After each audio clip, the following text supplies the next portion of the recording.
सब लोग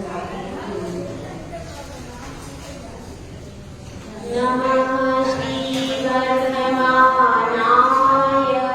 निर्गुण कल्याणमये सालोकानां विलोकानां यद् विद्या दर्पणायते यद् विद्या दर्पणायते। पंच परमेश्वरी भगवान की जय। एक हजार श्री शांतिनाथ भगवान की जय। परम पूज्याचार्य श्री समंतभद्र स्वामी की जय। परम पूज्याचार्य श्री आदि सागर महाराज की जय। आचार्य श्री महावीर कीर्ति महाराज की जय। आचार्य श्री विमल सागर महाराज की जय। आचार्य श्री तपस्वी सम्राट सन्नति सागर महाराज की जय। आचार्य गुरु सुंदर सागर महाराज की जय। समयेश्वर धर्म की जय। निर्माण माता की जय। जय संघ की जय। धर्म प्रेमी भव्य यह जीवन, इस जीवन की घड़ियां एक एक करके बीतती जा रही है और यह बीतने वाली घड़ी हमसे कह रही है कि हे मानव, अब भी तू चेत जा और अपनी आत्मा का उद्धार कर ले। अभी भी देर नहीं हुई है। इस संसार के अंधेरे से अपने आप को बचा ले, लेकिन हमें वो आवाज सुनाई नहीं दे रही है। यदि अब भी वो आवाज सुनाई नहीं दे रही है तो अगर यह मनुष्य पर्याय बीत गई, फिर कितना ही आप भावना बनाओ, अगर कहीं खोटी गति में चली गए तो आप कितना ही भावना बनाओ, मगर फिर आप उद्धार के पथ पर नहीं बढ़ सकते। एक त्रियंश गति में यदि किसी को सम्यक दर्शन हो जाए, त्रियंश गति में यदि किसी को सम्यक दर्शन की प्राप्ति हो जाए तो वह चाहे मैं रोज भगवान का दर्शन करूं, अब मान स्तंभ नहीं है वो क्या करेगा? कर सकता है दर्शन। वह दर्शन करने आएगा तो आप उसको भगा दोगे बाहर। अगर एक कुत्ता एक बिल्ली आएगा यहाँ मंदिर में, बाय चांस बाहर से नहीं दिखते भगवान, बहुत सारे भगवान के बाहर से दर्शन अपने तो होते हैं पर किसी के नहीं होते। बाय चांस वो आए कि मैं अंदर जाके नमोस्तु कर लूं, दर्शन कर लूं, नमोस्तु भी नहीं कर सकता वो बेचारा, केवल देखना चाहता है, उसकी इच्छा है। अब क्या करेगा वो? क्यों अभिषेक कर सकता है, पूजा कर सकता है, क्यों? तो त्रियंश गति में कर लेंगे हम कल्याण, मनुष्य में क्यों करें? त्रियंश में कर लेंगे। त्रियंश में भी व्रत लेके, सिंह ने व्रत लिए, हाथी ने लिए और उसने किसने लिए? ऐसे बहुत सारे जानवरों ने लिए। तो हम जानवरों के उसमें भी तो ले सकते हैं बार, सही है कि नहीं? ले सकते हैं, कोई दिक्कत वाली बात नहीं है। ठीक है, तो अपना अपना विचार कर लेना क्या करना है अभी करना चाहिए। देखो, हाँ, नदी के किनारे आए हो, अब यदि पानी तुमको मीठा बह रहा है, अब अगर तुम यहाँ से प्यासे चले गए तो गलती किसकी है? नदी की और घाट की? नहीं, हमारी क्या गलती? हमारी गलती नहीं है, किसकी गलती है? नदी की गलती है। नदी ने हमें बुलाया क्यों नहीं? घाट ने हमें बुलाया नहीं, नदी ने बुलाया नहीं, कैसे जाते? इसलिए गलती किसकी है? ठीक है, तो अब अपनी बात चल रही है कि भैया बड़ी मुश्किल से ये मनुष्य पर्याय मिली है, उसमें जिनकुल मिला है। आपके हाथ पैर अच्छे हैं, कोई ऐसे भी जैन कुल के आए हैं जो कि कोमा में पड़े हैं, जिनकी मानसिक स्थिति अच्छी नहीं, विकसित अवस्था है, तो वो जिनकुल में आकर के भी कुछ भी नहीं कर सकते। तो अपनी अपनी पर्याय का विचार करो। बड़ी मुश्किल से ये रतन मिला है, यह रतन चमकाने के लिए मिला है, फेंकने के लिए नहीं। अपन हम देख रहे हैं किसके बारे में चर्चा चल रही है? सम्यक दर्शन के बारे में चर्चा चल रही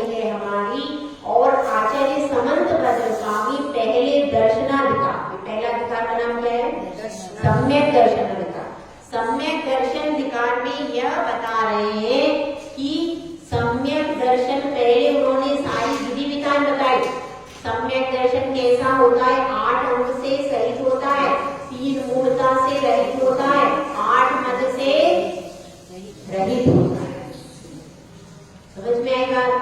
8 अंग से सहित, 3 मूलता से रहित, 8 मद से रहित। ये 3 चीजों से किसी से समन्वित होता है, किसी से रहित होता है।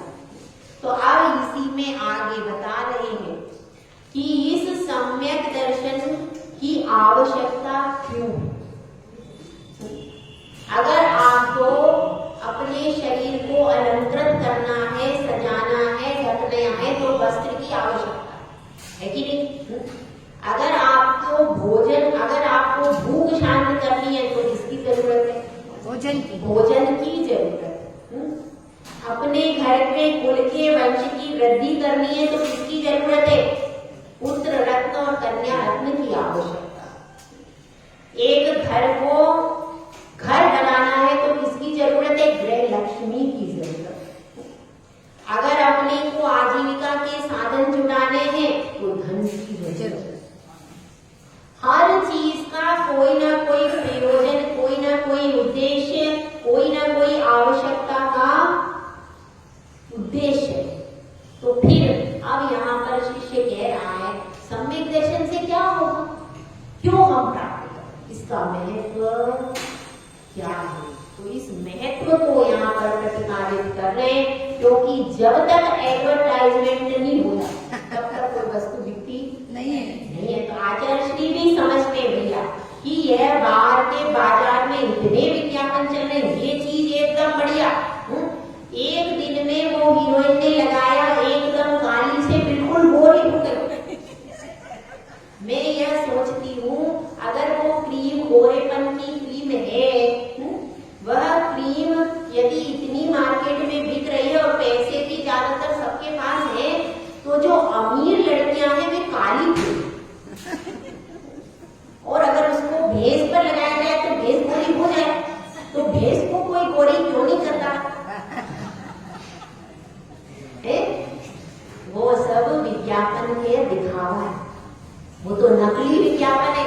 जितने भी बाहर चल रहे हैं बादाम डालते, दूध डालते, ना उसमें बादाम है ना दूध है, सब दिखावा है, झूठ है। विज्ञापन जितना भी दिखाया जाता है, चीजें बड़ी बड़ी, गुलाब डल रहा है, इत्र डल रहा है, ना उसमें कुछ भी नहीं होता। आप फैक्ट्री में जाकर के चेक करना, मेरी बात पे विश्वास नहीं हो, फैक्ट्री में जाकर के चेक कीजिए कि जो विज्ञापन में वस्तुएं बताई जाती है क्या वो डलती है। आप जाकर के चेक करके देखना, उसमें से एक भी वस्तु नहीं डालते। वो तो कुछ का कुछ लेकर के सस्ती सस्ती सामग्री लेकर के क्रीम बना के रख देते। इतनी महंगी यदि सामग्री डाले तो कोई 50 रुपए में क्रीम आ ही नहीं सकती, लेकिन दिखावा बहुत। तो बाहर में जितने विज्ञापन चल रहे हैं वो सारे तो झूठे हैं, लेकिन भगवान जो हमारे समंतभद्र स्वामी जिसका विज्ञापन कर रहे हैं, जिस चीज का, वो एकदम प्योर गोल्ड है, एकदम 24 कैरेट का गोल्ड है। यहाँ पर नकली काम नहीं है, एकदम असली काम है। एक बार आप इसकी उपयोगिता को समझ लो, एक बार आपने यह सम्यक दर्शन रूपी रत्न खरीद लिया, बस आपके भव के झंझट खत्म हो जाएंगे और संसार वाली लयम चुल्लू प्रमाण, चुल्लू भर, अनंत संसार कितना ले जाएगा? चुल्लू भर। और उस चुल्लू भर में भी आपको हर सुविधा हाथों हाथ मिलेगी। इसकी विशेषता सम्यक दृष्टि जीव बहुत सुखी रहता है। इसी बात को यहाँ पर बता रहे, देखिए धीरे धीरे करके एक एक चीज का महत्व बता रहे हैं। अब सबसे पहले यहाँ पर कारिका चलेगी 31 नंबर, ठीक है। मोक्ष मार्ग के लिए सम्यक दर्शन का क्या महत्व है, इसको बता रहे।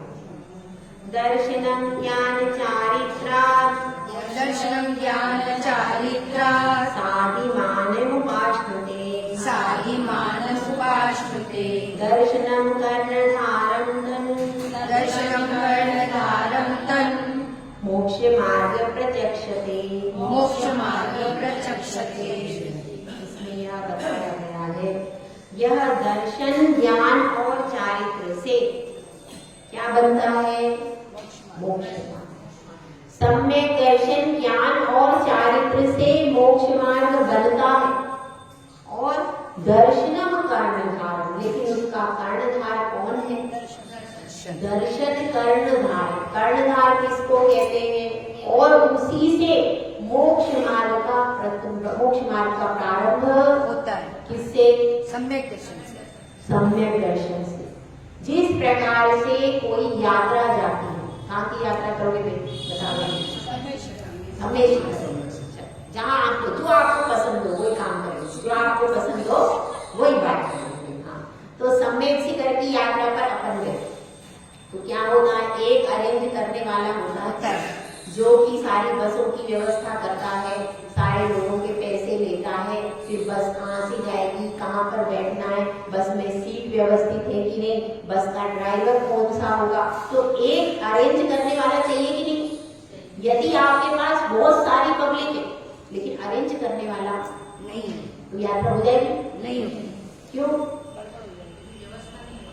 एक मुखिया चाहिए जो कि सारा अरेंजमेंट करे, सारी चीजों को देखे, भोजन कहाँ बनेगा, यात्रीगण कितनी देर कहाँ रुकना है, कौन कौन से स्टाफ लेना है, सारी योजनाबद्ध तरीके से एक व्यक्ति चाहिए। और उसके पास धन भी चाहिए, मन भी चाहिए और शरीर से भी करना, क्योंकि यात्रा ले जाने वाले को धन भी देना पड़ता है और मन से भी सबके प्रति समर्पित होना चाहिए। यदि लड़ाई झगड़ा करने वाला हुआ तो नहीं यात्रा, क्योंकि तरह तरह की सवारी है 150, उसमें से कोई कैसी, और अगर वो गुस्से वाला ज्यादा हो गया तो क्या हो, कहीं बीच में लड़ाई हो जाए। तो शांत रहे, उसको सबको सहन करना पड़ेगा।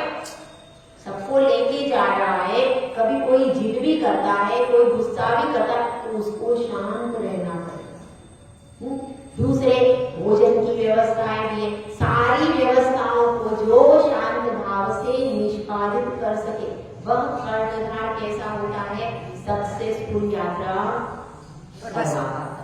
और यदि उसने गुस्सा कर दिया या किसी प्रकार से दुर्व्यवहार किया तो अगली बार कोई यात्रा पर ठीक है। तो इसलिए क्या है, वह एक कर्णधार यदि अच्छा होता है तो बरसों बरसों लोग उस यात्रा में जाना पसंद करते हैं। और यदि वह ले जाने वाला कर्णधार अच्छा नहीं है, भले ही कम पैसे में ले जाना, इस बार उसने रेट बिल्कुल स्लो कर दिए तो भी कोई नहीं जाएगा। क्यों? इसलिए नहीं जाएगा कि भैया उसका व्यवहार अच्छा नहीं, कभी भी भड़क जाता है, कभी भी कुछ भी कह देता है, हम तो नहीं जाएंगे। भले कम पैसे। और एक दूसरा है वह ज्यादा में ले जा रहा है लेकिन उसका व्यवहार अच्छा, तो आप दूसरे में जाना पसंद करोगे लेकिन इसमें जाना। तो कर्णधार अच्छा होना चाहिए।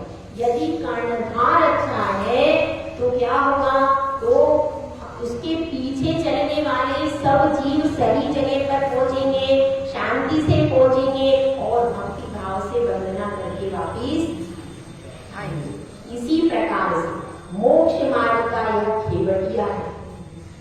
खेवटिया क्या होता है? जब हम नाव में सफर करते हैं तो नाव में एक होता है मल्लाह जो कि नाव को खेता है। यदि आपका मल्लाह नाव को खेना नहीं जानता तो क्या होगा? नाव डूब जाएगी। जब विपरीत हवा चल रही है, जब पानी कैसा जा रहा है, किस समय पर नाव को किस तरीके से सेना है उसको चलाना है। कभी उल्टे चप्पू चलते, कभी सीधे चप्पू चलते, और जब तेज आंधी आती है तब कैसे उसको संभालना है, सारा कुछ उसको ज्ञान होना चाहिए। खबर आ जाए तो नाव को कैसे निकालना है, सारी, कभी कोई जीव जंतु आ जाए तो कैसे बचाना है, सारी परिस्थितियों का ज्ञान यदि उस मल्लाह को होगा तो आपको सुरक्षित स्थान से निकाल कर ले जाएगा। और यदि मल्लाह अनुभवी नहीं है तो क्या होगा? नाव कभी भी।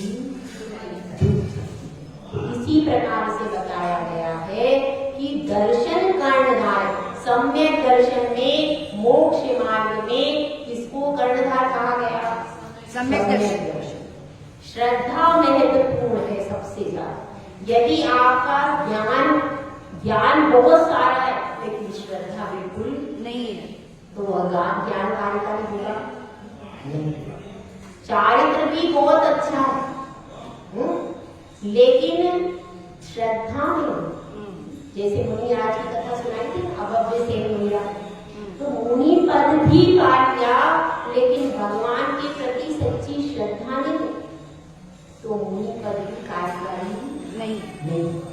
इसलिए ज्ञान और चारित्र के साथ में श्रद्धा होना चाहिए। यदि ज्ञान कम है, कितना कम होना चाहिए ज्ञान?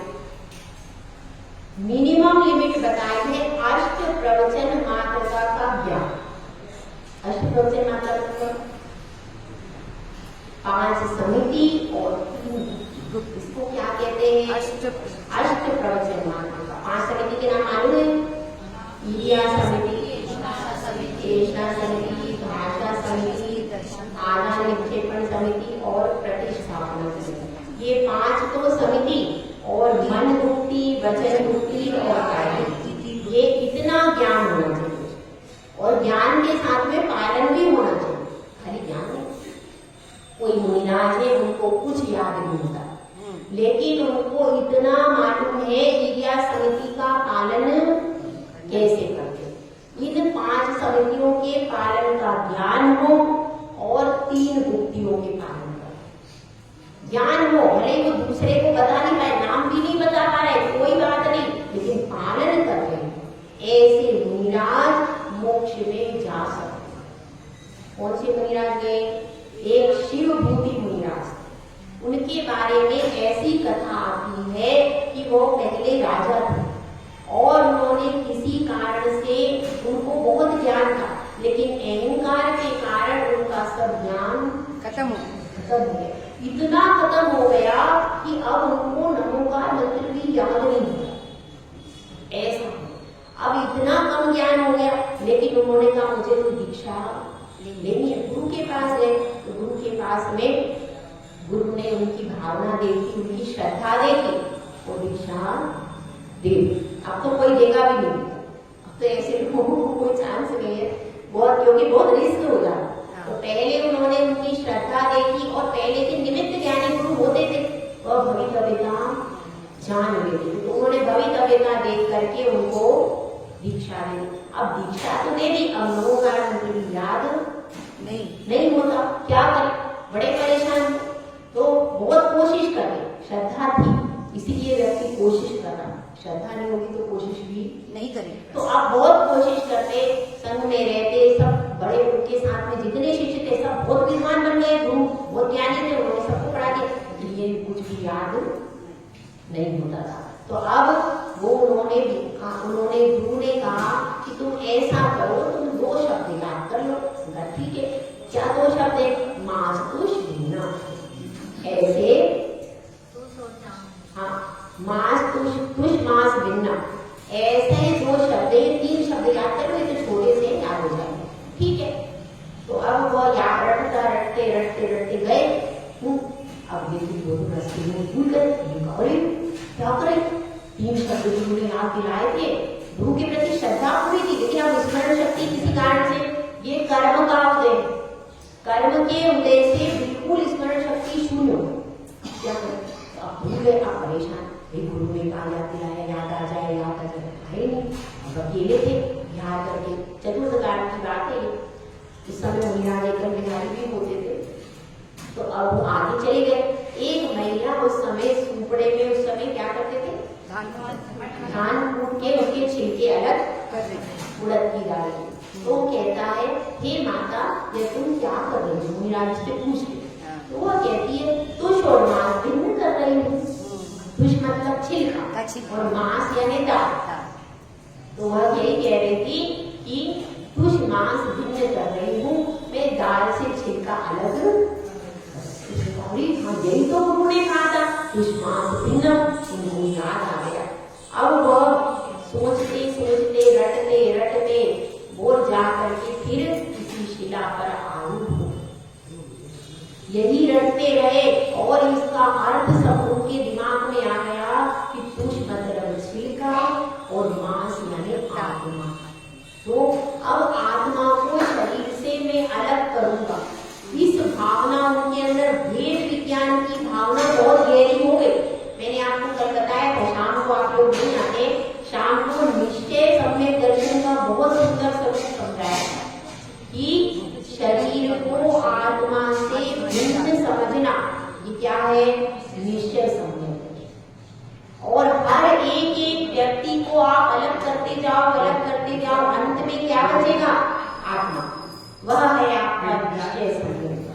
अपना क्या है, सिर्फ आत्मा ही अपनी है, बाकी सब मेरे, बाकी सब यही छूट जाएंगे। साथ में क्या जाएगा, सिर्फ आत्मा आपकी जाएगी। जाए अकेला हंस संग में, कोई ना परमाणु, कोई नहीं जाएगा साथ में। तो इसलिए निश्चय सम्यक दर्शन हमेशा, अगर अपना निश्चय सम्यक दर्शन रहे, किसी भी परिस्थिति में आप घबराओगे कि भाई अब स्वभाव ही शरीर का ऐसा है, परिवार का स्वभाव ऐसा है, धन का स्वभाव, ये सब स्वभाव है, ये सब मेरे न हुए हैं, मेरे न हुए न मैं इनसे अति भिन्न अखंड निराला, निज में पर से अन्य तुल्य निज समरस के। ये मेरे कभी नहीं हुए, आज तक नहीं हुए। यदि होते तो मैं पत्नी के साथ में, माता के साथ में उत्पन्न होता, मैं तो नहीं हुआ उत्पन्न। इसका मतलब पहले मेरे माता, मेरी पत्नी, मेरे बच्चे कोई और थे, अब कोई और। तो इसलिए हर समय अपने आप को मजबूत करने का सबसे बढ़िया साधन क्या, भेद विज्ञान करते रहो। मेरी सिर्फ आत्मा है, मेरा शरीर भी मेरा नहीं, मेरे कोई पदार्थ मेरे।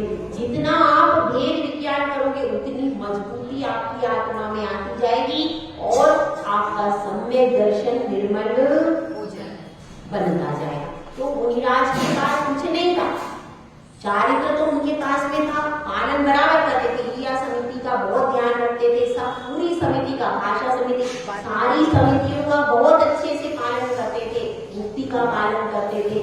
लेकिन अब उनको याद, श्रद्धा पूरी थी, सम्यक दर्शन मजबूत था, अब उनको बस याद रह गया शरीर से आत्मा को अलग करना है, अलग करना है, आत्मा में विलीन होना है। और बस उन्होंने आत्मा में उतरते गए, उतरते गए, उतरते गए और उन्होंने वो कर दिखाया जो गुरु न करता।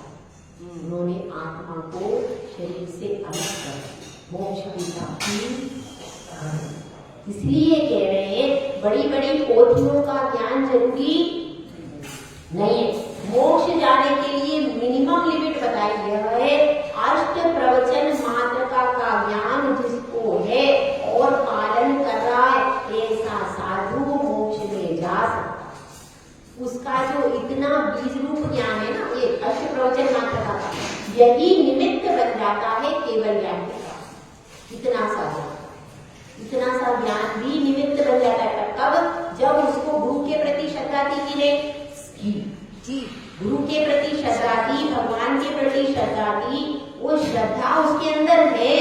अगर आपके पास श्रद्धा है तो थोड़ा सा ज्ञान भी कार्यकारी हो जाएगा। और अगर ज्ञान तो बहुत ज्यादा है, समय सार, वचन सार सब आता है, लेकिन अपने को श्रद्धा देव, अच्छे देव शास्त्रों के स्वरूप पर श्रद्धा नहीं है, तो आपका वो बहुत सारा ज्ञान मोक्ष मार्ग के लिए कल्याणकारी। तो इस तरीके से अपने को यह समझना है कि ऐसा नहीं है कि हम भाई अब तो पढ़ेंगे लिखेंगे नहीं, ऐसा नहीं सोचना। ज्ञान तो बढ़ाना है, क्योंकि अगर हम ज्ञान नहीं बढ़ाएंगे तो हमारा उपयोग भटक के विषय भोगों में चले जाए। इसलिए ज्ञान तो बढ़ाना है। वो तो उनकी मजबूरी थी कि उनको याद नहीं होता। अगर उनका दिमाग अच्छा होता तो क्या वो याद नहीं करते? करते वो याद करते। तो उनकी समस्या थी। उसके बाद भी उन्होंने चारित्र में कोई शिथिलता नहीं लाई और धर्म के ऊपर श्रद्धान छोड़ा नहीं। तो उतने थोड़े से भी ज्ञान से वो मोक्ष में चले गए। कौन से मुनिराज हैं? शिव भूति मुनिराज। कथा कहाँ आती है? अष्टपाहुर में। अष्टपाहुर में यह कथा आती है और मुनिराज का नाम क्या है? शिव। ठीक है, तो मतलब यह बताया है कि ज्ञान का महत्व है, लेकिन चारित्र के साथ यदि ज्ञान है तो वह थोड़ा सा ज्ञान भी मोक्ष मार्ग में कार्यकारी हो जाता है। लेकिन आगे कौन चलेगा? तो आगे श्रद्धा ही चलेगी। कौन चलेगा? श्रद्धा ही आगे चलेगी, ज्ञान आगे नहीं चलेगा, चारित्र आगे कभी नहीं चलेगा। श्रद्धा सबसे पहले होना चाहिए। यदि आपके पास सम्यक दर्शन है तो उसके साथ में सम्यक ज्ञान हो जाता है। सम्यक साथे ज्ञान होए ते भिन्न राव। सम्यक दर्शन यदि आपके पास है, सच्ची श्रद्धा है, उसके साथ अपने आप सम्यक ज्ञान हो जाता है। युगपत होए जो प्रकाश दीपक ते हो, 6:18। जैसे दीपक को अपन जलाते तो क्या हो जाता है, प्रकाश अपने आप होता है। अंधकार का नाश और प्रकाश एक साथ उत्पत्ति होती कि नहीं? तो जैसे अंधकार का नाश और प्रकाश की उत्पत्ति एक साथ होती है, ऐसे ही सम्यक दर्शन के साथ में ज्ञान की उत्पत्ति अपने आप हो जाती है। ठीक है। और जितना पुराना ज्ञान होता है वह सब सम्यक दर्शन के बाद सम्यक ज्ञान में कन्वर्ट हो जाता है। जैसे गौतम स्वामी थे, अब उनके पास, वो तो ब्राह्मण थे, अब उनके पास जो ज्ञान था वो कैसा था, मिथ्या था कि सम्यक था? सारा मिथ्या ज्ञान तो उनको था, ज्ञान उनको था, 500 शिष्य थे, उनके ज्ञान था। लेकिन जैसे ही उन्होंने, सब मिथ्या ज्ञान था, जैसे ही भगवान का दर्शन किया, दृष्टम जिनेन्द्र भगवन भवतार, जैसे ही उन्होंने दर्शन किया, वैसे ही उनको जैसे श्रद्धा समुचित जागृत हुई, तुरंत ही जो पुराना ज्ञान था वह सारा कन्वर्ट होके सम्यक ज्ञान चेंज हो गया। ठीक है। तो वह ज्ञान चेंज हो गया और फिर वह सम्यक ज्ञान बन गया। और सारा जो पिछला, पहले तो मिथ्या ज्ञान था, तो अब क्या बन गया, सम्यक ज्ञान हो गया। ज्यादा कुछ डिफरेंस नहीं है मिथ्या ज्ञान और सम्यक ज्ञान में, हम आपको बताते हैं। देखिए वो क्या रखा है, कुर्सी है, कुर्सी है। अब इसको मिथ्या दृष्टि है, एक सम्यक दृष्टि। मिथ्या दृष्टि क्या कहेगा, कुर्सी है, कुर्सी है। सम्यक दृष्टि क्या कहेगा, कुर्सी ही कहेगा। व्यवहारिक तरीके, व्यवहारिक जगत में तो मिथ्या दृष्टि भी कुर्सी बोलेगा, सम्यक दृष्टि भी क्या बोलेगा, कुर्सी बोलेगा, कुर्सी बोलेगा। लेकिन मिथ्या दृष्टि तो कुर्सी कह के चुप हो जाए, लेकिन सम्यक दृष्टि कहेगा यह पुद्गल है, यह मेरा स्वभाव।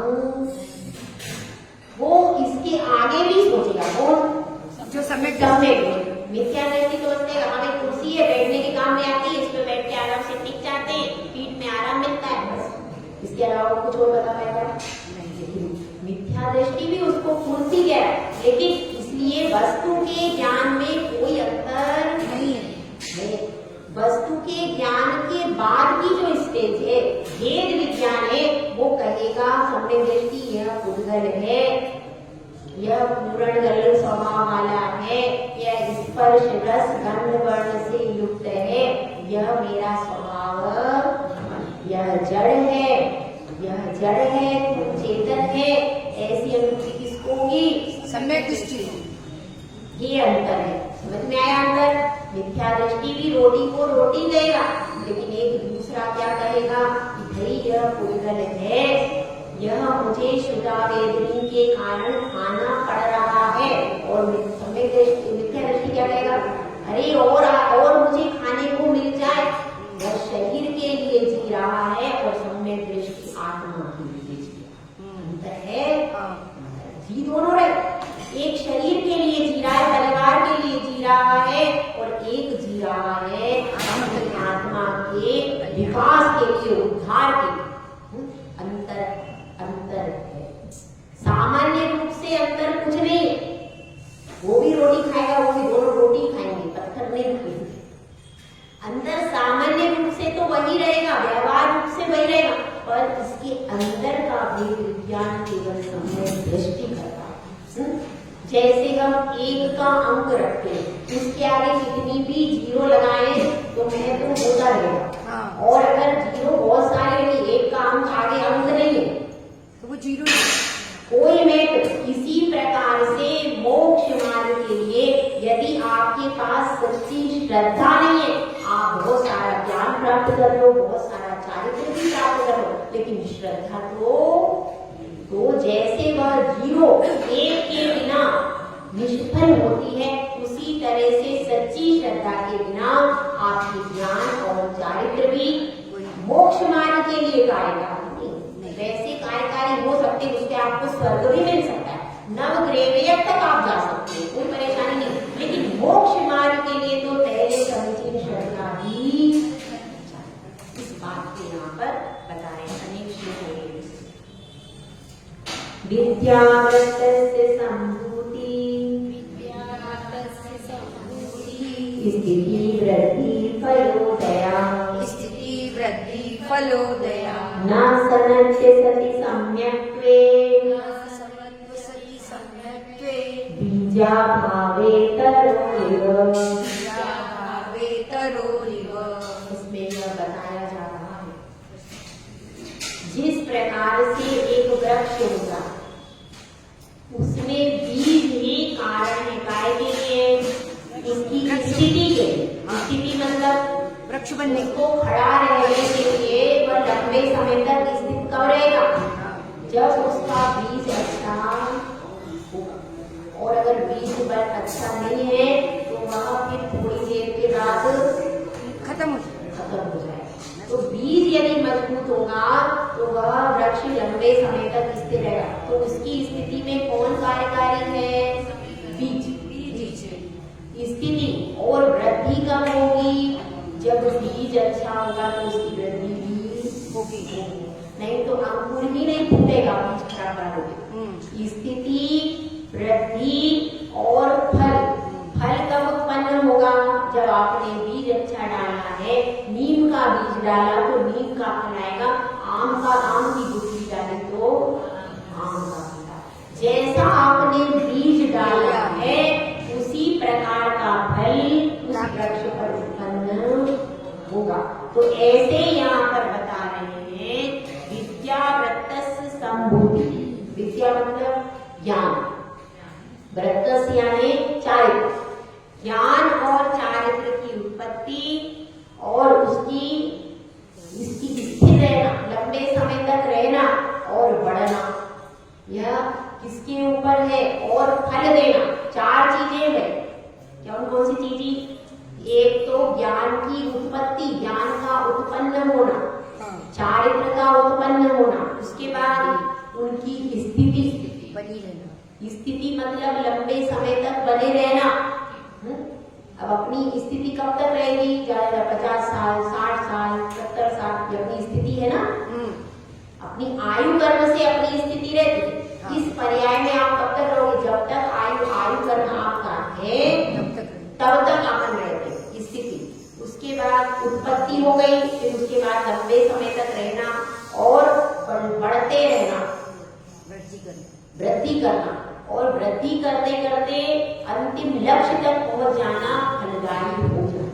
ये सारी चीजें किस पे डिपेंड है ये बीज पर डिपेंड है। उसी तरह से सम्यक दर्शन के ऊपर डिपेंड है क्या कि आपका ज्ञान उत्पन्न हो वृद्धि को प्राप्त हो और